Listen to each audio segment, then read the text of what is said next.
Gotta look good for the cameras. Okay, let's go. Most of the time when people talk about Tinashe, they'll talk about how her career is not what they expected it would be. Bad news for Tinashe. Bad news for Tinashe. Or they talk about her one ever public relationship, or while interviewing her, they will obsess over her looks and revel in the fact that while she was speaking, they didn't listen to anything that she said. Did you hear anything she just said? No, I was just looking at her. Me too. I was gonna take that. I was gonna say I was just looking at her glossy lips and mouth move. Because of this, a lot of the interviews don't actually focus on the music, you know, the things that she's selling or what she's trying to say with the music. Now, I'm not under the impression that I can read her mind or anything like that. I mean, music is subjective to a certain degree. The certain things that you interpret may not actually be what the artist meant, but they still are meaningful as long as they have some kind of impact in your life and in how they affect the overall quality of the music that you're listening to. So today, I'm going to do something different. I'm going to talk about the actual music itself. This is why I'm a wizard. Right? Because I do magic tricks like that. Oh, by the way, have you seen her tongue? Oh my gosh! Okay, so Sunburn by Tinashe is one of my favorite songs by her. And these are the top 10 reasons why that is the case. Reason number 1, positive optimism. No, that's the same thing. Reason number 1, sensible optimism. It's generally understood in most of pop culture that optimism, giddiness, weird smiles for no reason, these are the attributes of stupid characters or stupid people. Hey, what's with the idiot? He's just Happy. I gotta stop this before it spreads. The reason why these people are optimistic is because they lack information, they lack knowledge, they lack wisdom, they lack experience. Their naivete is the very reason why they are so happy. They don't yet know to be depressed. One of the most iconic villain characters is actually a deconstruction of this entire situation in the form of the Joker. I don't know if you noticed, but Joker's happiness, while sincere, is kind of twisted. And because of that, he's allowed to be intelligent while being happy at the same time. He's actually a criminal mastermind, which, you know, finally, someone I can relate to. When he asks why so serious, he doesn't mean it. It's a trick question. I don't know if you're aware of that, but it is. This song, on the other hand, gives us a completely different take. It shows us the toxic elements of positivity to a certain degree, that you can be too positive. And in this world where a lot of people are complaining from burnout, this hustle culture that seems to suffocate people with enormous amounts of positivity as if everything is going to go well. The self-help industry booming more than it ever has. I mean, it's always booming, but it's booming even more now. It's veritably exploding. This song, though, possesses a sensible optimism, an enlightened positivity, which says that you can go too far. I'm seeing pink because I've been looking on the bright side. In this song, the bright side looks back at you. There are potential consequences to the positivity here. That's it, but it doesn't vilify positivity. It doesn't make it a bad thing. It just says that go in with your eyes open, but also there might be benefits to blinking now and again. Don't stare directly into the sun. It can hurt you.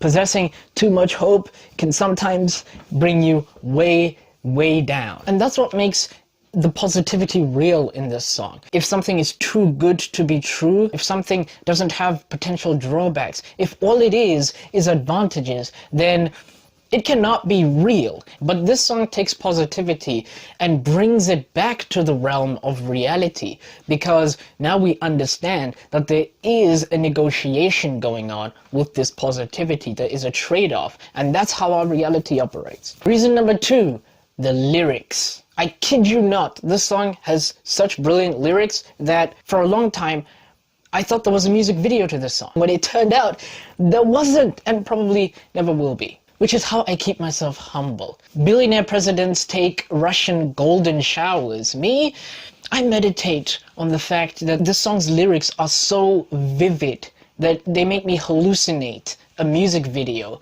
that is too beautiful to ever share a plane of existence with me in this, the worst and darkest timeline. Speaking of lyrics, reason number 3, the lyric, been looking up, I need to calm down. Juxtaposition! Yay! I love juxtaposition. Reason number 4, I like this song, the lyric, I'm seeing pink and won't let you cloud up on my blue sky. See pink, blue, juxtaposition! Again! That's not pink. That is blue. No, wait, that's cyan, right? Reason number 5, the lyric, picture frame of us in the corner just gathering dust. Pictures are essentially a tool you use to capture a certain moment in time. What you're doing there, in a poetic sense anyway, is you're stopping time. Whereas dust, gathering dust, that's the ultimate time lapse of forgotten memories. You have these two images, you know, you have these two contrasting, what's the word? When two contrasting things are placed next to each other in order to emphasize their differences for a larger point that's being made. It's at the tip of my tongue. Reason number 6, I like the song. The lyric, rose in the thorn bush. This goes a little bit back to that theme about the kind of positivity that's purported in this song. It's a triumphant sort of optimism, one that makes bravery out of being optimistic instead of surrendering that whole state of mind to giddy foolishness. It's almost as if it's contrast on top of contrast here, because we're given this beautiful scene of triumphing over these prickly situations and this aggressive adversity, but we're told this through the softest protagonist you can ever imagine, which is the flower, the rose, to give layers of texture emotively and visually in the mind through the lyrics of this song. And I think that's absolutely brilliant. It's such a sharp and edgy vision of optimism as opposed to the goofy stuff that we're usually shown. Reason number 7, I like the song. The lyric, tongue has turned to gold. When we say someone has a silver tongue, what we're referring to is their capacity to be a good speaker. When you have a silver tongue, it means that you're a well-spoken person, very great at expressing themselves. But silence is golden.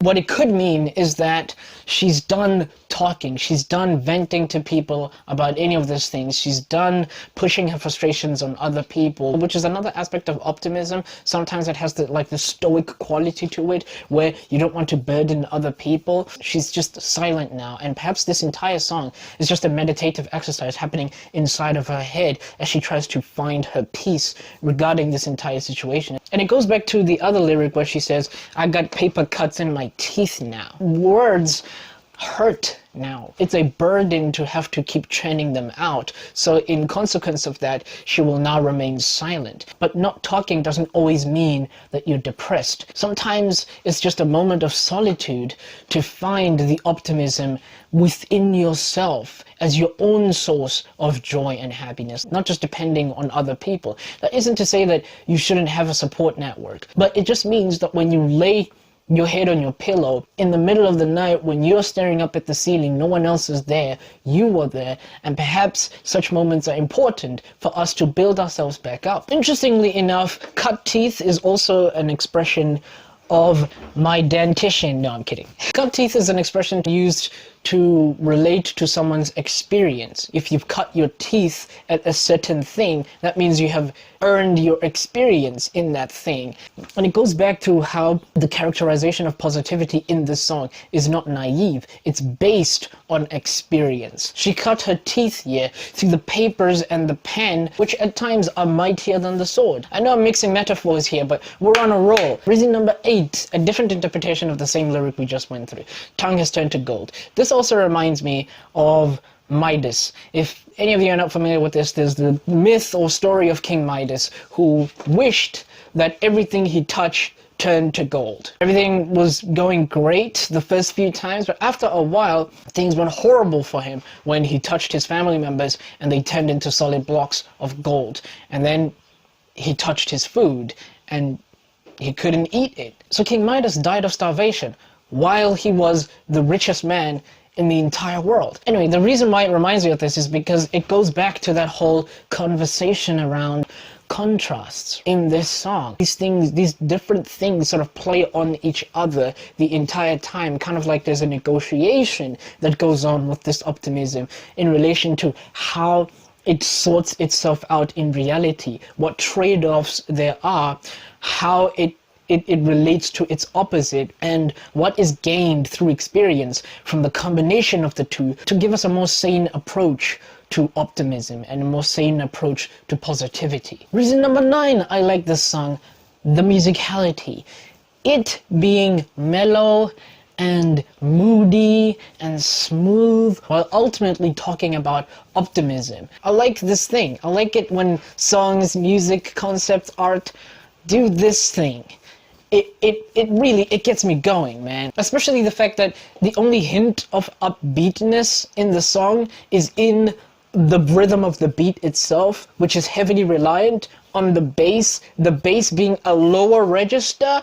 So the most upbeat thing about the song is the lowest thing about the song. You get it? Juxtapositions are fun, man. They're fun. I don't care what you say. They're fun. They're mischievous little things, and I love them for it. They throw you the first half of a thing, the second half of which is the complete opposite. Only Bad Boys, of which I clearly am, can appreciate this most whimsical of all poetic devices. Us whimsical magic boys who are also genius criminals. I'm still working on the gimmick, you guys. Bear with me. Reason number 10 I love this song is that it's encapsulated through the vehicle of the breakup in a relationship. Is absolutely the best tool to convey the ideas of this song, because it is at that low point of romantic betrayal that we most need to look into ourselves, try to have a dialogue within ourselves, try to understand the situation that has occurred, and not give in to the depths of despair. I mean, yeah, don't be too optimistic in a naive sense, learn from what you've just gone through, but at the same time, you still need to realize that there's a lot more life still yet to be lived.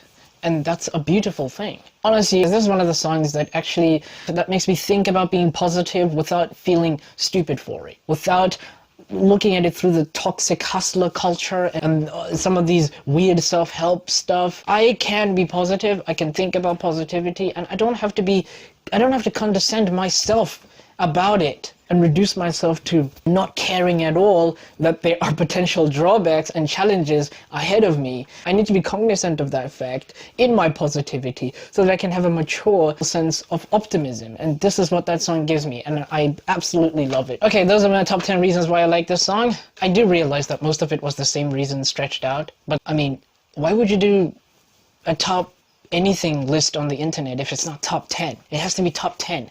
Otherwise, it doesn't work. But the reasons I love this song, it's still so potent to me and so intimate. The way that I listen to this song, quality over quantity. The things I do love about this song are really everything to me about this song. And I just wanted to share that with you.